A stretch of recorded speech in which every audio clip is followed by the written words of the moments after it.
Alhamdulillahirabbil alamin. Salatu wassalamu ala Rasulil karim wa ala alihi wa sahbihi ajma'in. Amma ba'd. Kemudian kita akan lanjutkan pada bahasan berikutnya berkaitan dengan sengaja mengurung hewan hingga mati, baik karena kelaparan atau kehausan. Ya, sengaja mengurung hewan hingga mati, baik karena kelaparan atau kehausan. Hadirin sekalian, sebagian dari kita mempunyai hobi gitu kan. Hobi memelihara hewan tertentu. Hobi mengoleksi hewan tertentu. Ya. Sebenarnya hukum asalnya boleh-boleh saja begitu kan. Selama yang dikoleksi itu bukan sesuatu yang bisa membahayakan atau memang sesuatu yang memang diperintahkan untuk dibunuh di dalam syariat kita. Boleh-boleh saja. Misalnya seperti kita memelihara burung misalnya atau memelihara ikan, ya sah-sah saja.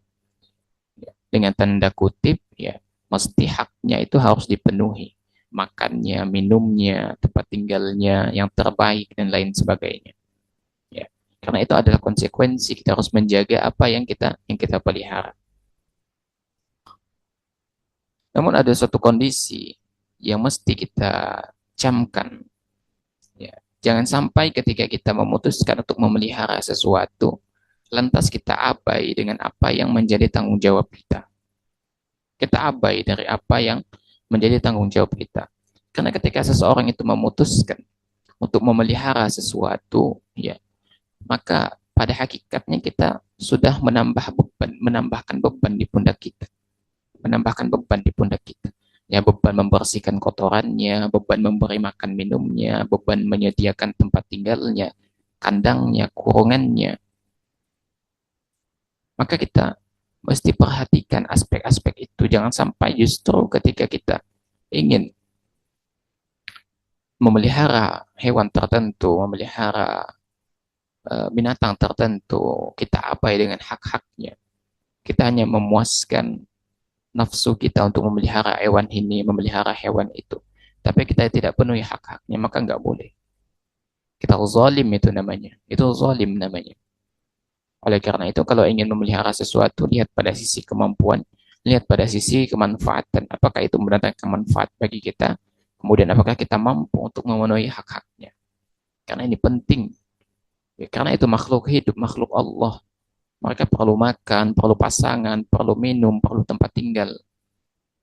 Maka jangan sampai ketika kita memutuskan untuk memelihara hewan tertentu, ya, kemudian kita abai berkaitan dengan hak-haknya. Hadirin mengenali Allah Subhanahu wa taala. Mungkin kita teringat dengan hadis ada seorang wanita yang masuk neraka karena dia mengurung seekor kucing, mengikat seekor kucing. Lantas dia tidak membiarkan kucing itu untuk makan dan minum. Ya, kucing itu pun nggak bisa makan dan minum karena terikat terkurung gitu kan.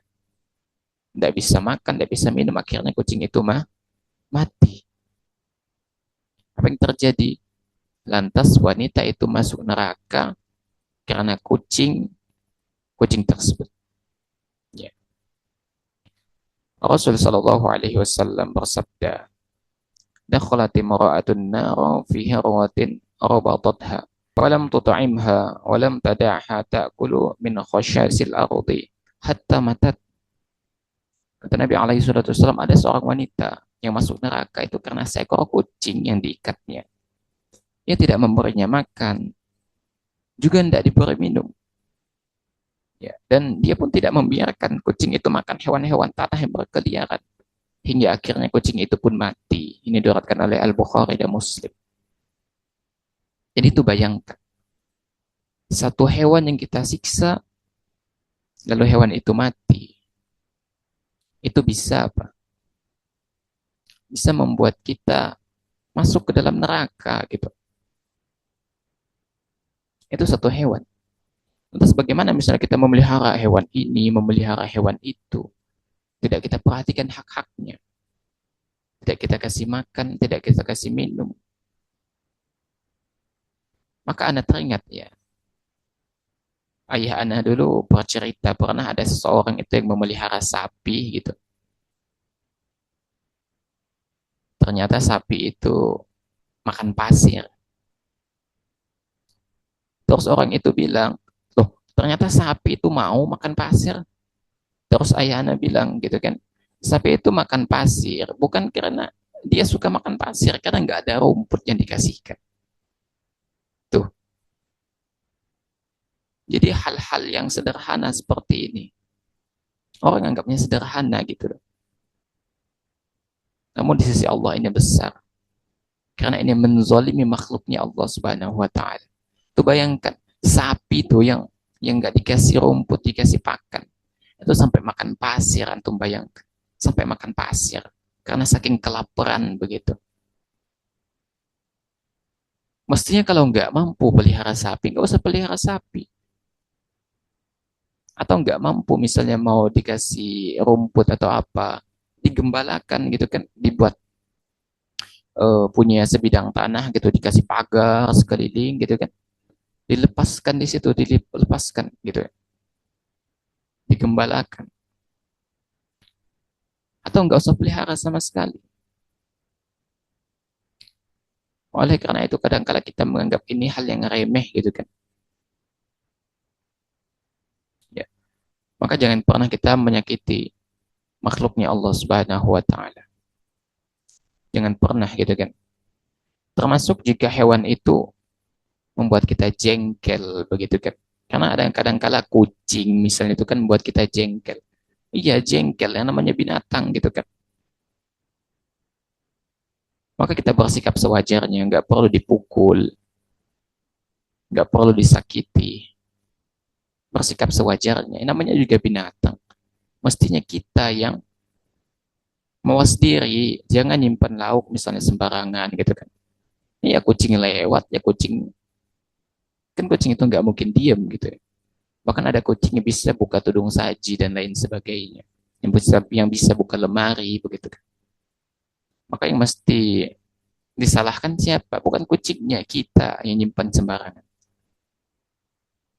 Ya, oleh karena itu ya, hanya hal-hal yang seperti ini kita kita perhatikan, jangan sampai kita menyakiti makhluknya Allah Subhanahu wa taala, ya hingga kita terhitung menyiksa hewan tersebut.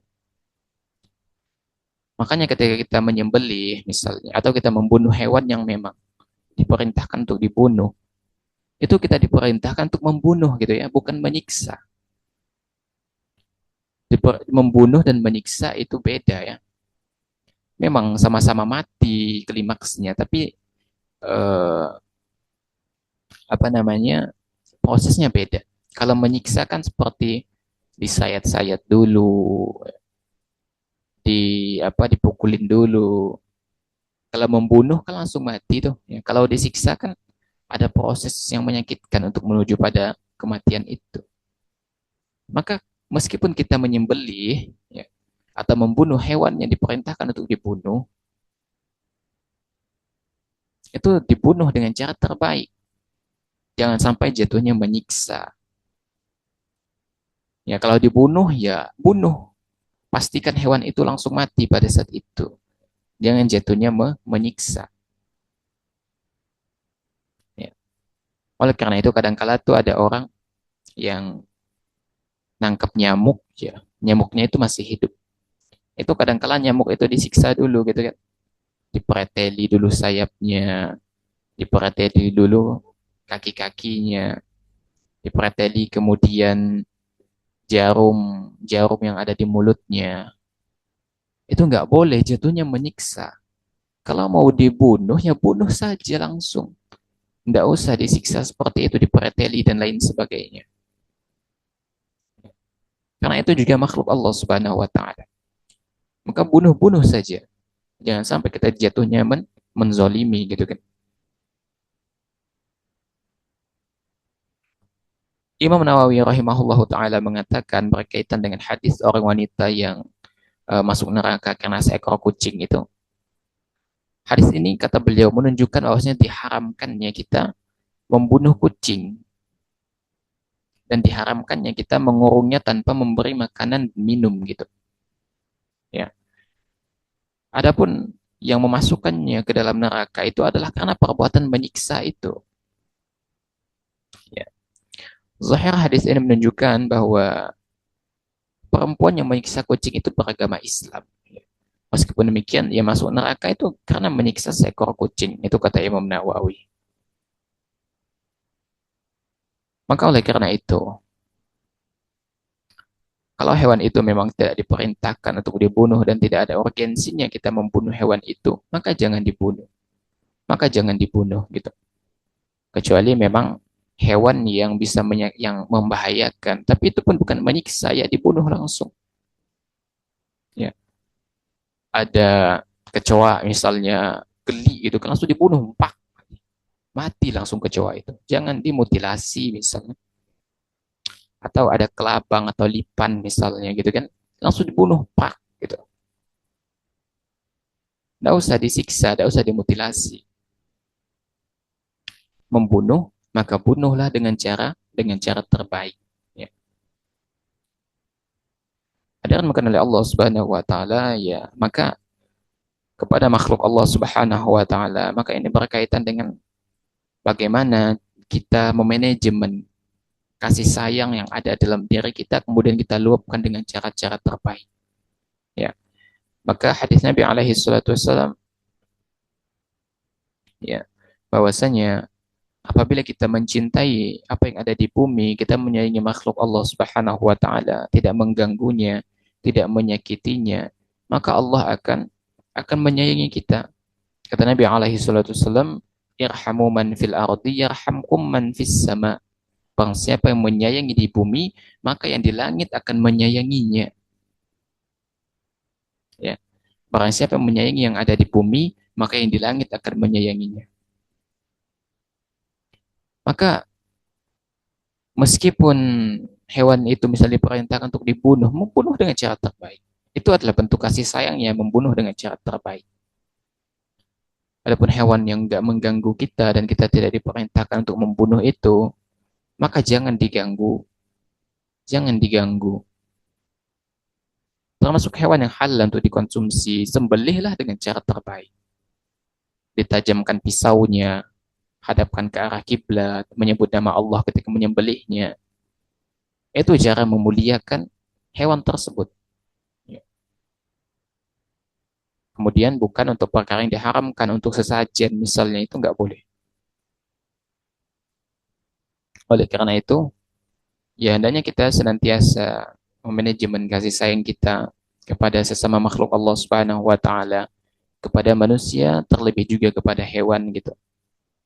Jangan sampai kita menyakiti hewan tersebut, ya. Karena ketika rasa kasih sayang dari seseorang itu dicabut,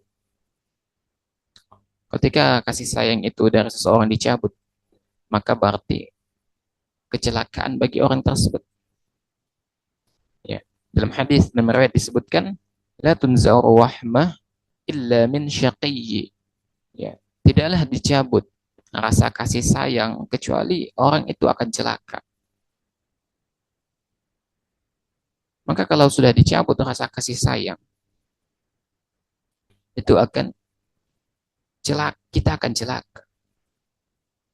Karena kalau sudah dicabut rasa kasih sayang dari kita, yang tidak ada lagi rasa kasihan, tidak ada lagi rasa saling menyayangi. Berangkat dari hilangnya rasa kasih sayang itu, maka celaka. Maka ada orang kadang-kala misalnya pembunuh dengan cara mutilasi. Lihat, tidak ada sama sekali rasa kasihan dengan apa yang ia mutilasi itu. Orang itu akan celaka. Makanya kadang-kala kok kita berpikir, kok ada ya orang yang tega memutilasi begitu. Ya begitu, orang yang sudah diangkat rasa kasih sayang dari dalam hatinya, ya enggak lagi ada lagi pikiran untuk kasihan atau apa, enggak ada. Yang terpenting adalah bagaimana tujuannya itu bisa tercapai. Ya. Ibnu Battal rahimahullah taala mengatakan, ya, mengomentari hadis begitu ya, di dalamnya terkandung dorongan untuk apa? menaruh kasih sayang gitu kan kepada segenap makhluk, tercakup di dalamnya orang yang beriman atau yang kafir, serta binatang yang dimilikinya maupun binatang yang bukan miliknya. Ini kata Ibnu Battal di dalam syarah Sahih Adabul Mufrad. Maka kepada orang kafir, kepada muslim, kepada binatang yang kita punya atau dimiliki orang lain, jangan kita sakiti. Jangan kita sakiti. Karena itu adalah di antara bentuk adab kepada mereka.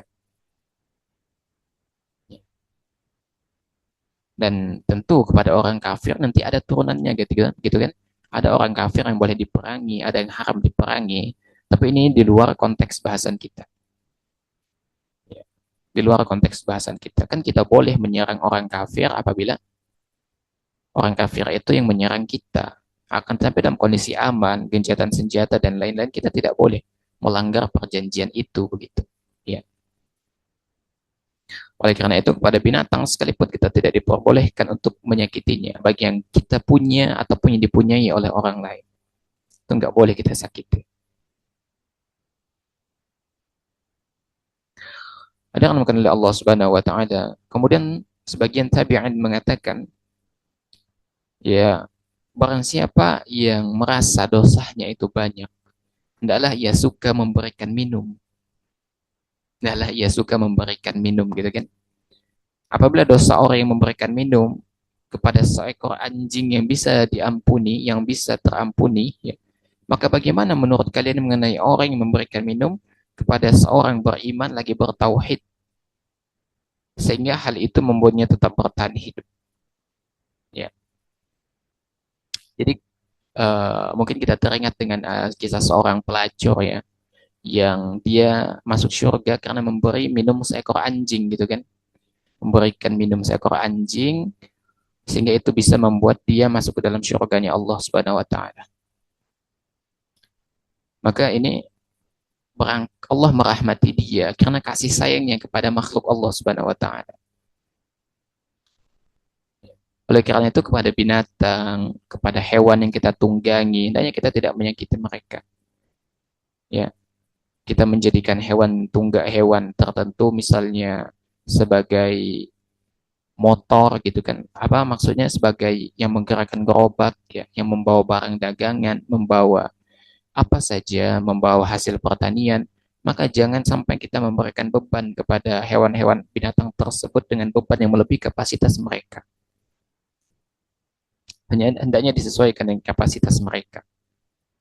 Kalau hewan itu hanya mampu mengangkut 50 kilo, ya udah, jangan lampaui 50 kilo itu menjadi 100 kilo gitu. Itu zalim namanya, nggak boleh. Itu menyakiti. Ya. Oleh karena itu ya para sahabat apalagi ya, mereka luar biasa sekali.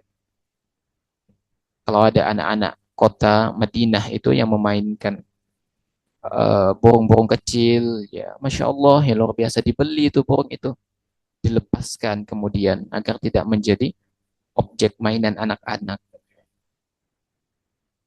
Ya. Termasuk diantaranya adalah ya penjual yang menjual ayam warna gitu ya. Informasi yang Anda dapatkan ternyata warna yang diberikan di ayam itu bisa membahayakan bagi ayam tersebut. Ya, pewarna-pewarna kimia gitu kan. Maka nggak boleh yang seperti ini dilakukan. Dan kita sebagai seorang muslim, ya kalau bisa diingatkanlah kalau penjual seperti itu diingatkan. Ya, diingatkan bahwa perbuatannya ini ternyata bisa membahayakan ayam tersebut karena dari bahan kimia begitu. Itu informasi yang Anda dapatkan. Ya. Oleh karena itu, hendaknya kita menjaga adab, hendaknya kita menjaga rasa kasih sayang kita ke sesama makhluk Allah Subhanahu wa taala, kepada manusia dan juga makhluk Allah yang lainnya. Jangan sampai jatuhnya kita menyiksa mereka, jangan sampai jatuhnya kita menzalimi mereka. Karena ingat satu hal, ya, perbuatan apapun yang kita lakukan, sekecil apapun perbuatan yang kita lakukan, kecil ataupun besar, kezaliman itu semuanya akan dicatat oleh Allah Subhanahu wa taala dan mesti kita akan mempertanggungjawabkannya di hadapan Allah Subhanahu wa taala. Tapi yang benar datangnya dari Allah Subhanahu wa taala, yang keliru datangnya dari anak pribadi. Allah dan Rasulnya tentu terlepas dari kekeliruan itu.